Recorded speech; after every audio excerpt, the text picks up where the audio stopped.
انہوں نے ہم کو دیکھا، حضرت مولانا نے ہم کو دیکھ کر اپنے لوگوں سے فرمایا دیکھو یہ آئے ہیں، ان کا خیال رکھنا۔ اس ماحول میں تبلیغ تھی ہی نہیں، ہم لوگ گشت کرتے تھے تو وہ لوگ چندے کے پیسے دیتے تھے، سمجھے کہ چندے والے آئے ہیں، مدرسہ کے محصل ہیں، کیونکہ وہاں یہ پہلی جماعت ہماری پہنچی تھی۔ حضرت مولانا نے یہ فرمایا کہ دیکھو یہ آئے ہیں، ان کا خیال رکھنا، تو وہاں ہمارا استقبال ہوا، اجنبیت نہیں رہی، کیوں کہ ایک عالم نے تائید کی یہ آئے ہیں۔ ایسے ہی ایک مرتبہ میں جارڈن میں تھا، ہماری جماعت تھی، میں نہیں کہ میں جارڈن میں تھا، شروع میں، بہت شروع میں، 70 سے بھی پہلے، تو ہم وہاں پھر رہے تھے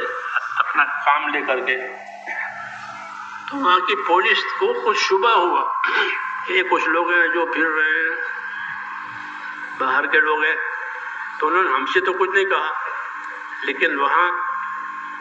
ایک قاضی سے، شرعی قاضی، چونکہ جارڈن اسلامی ملک ہے تو شرعی قاضی ہوتا ہے، شرعی امور کو نافذ کرنے کے لیے ان کو فون کیا کہ ایک جماعت اس طرح سے ہے اور ملک میں پھر رہی ہے، آپ شرعی قاضی ہیں تو آپ کی کیا رائے ہے ان کے بارے میں، ان کو رکھا جاوے یا ان کو روکا جاوے، کیا کیا جائے؟ اتفاق کہ ہم جب ان کا فون آیا تو ہم وہیں بیٹھے تھے، وہ پولیس کا افسر پوچھ رہا ہے ان کو کہ یہ لوگ دین کے نام سے پھر رہے ہیں تو ان کی کیا نوعیت ہے؟ تو وہ جو شرعی قاضی تھے وہ مدینہ منورہ میں رہ چکے تھے اور اس دعوت کے کام سے ان کو واقفیت تھی، ہماری ملاقات ہو گئی، ہم بیٹھ گئے، ان کا فون آیا ہمارے بارے میں، انہوں نے فوراً تائید کی کہ ہؤلاء ربانیون خلیہم الناس یتعلمون الوضوء والصلاۃ،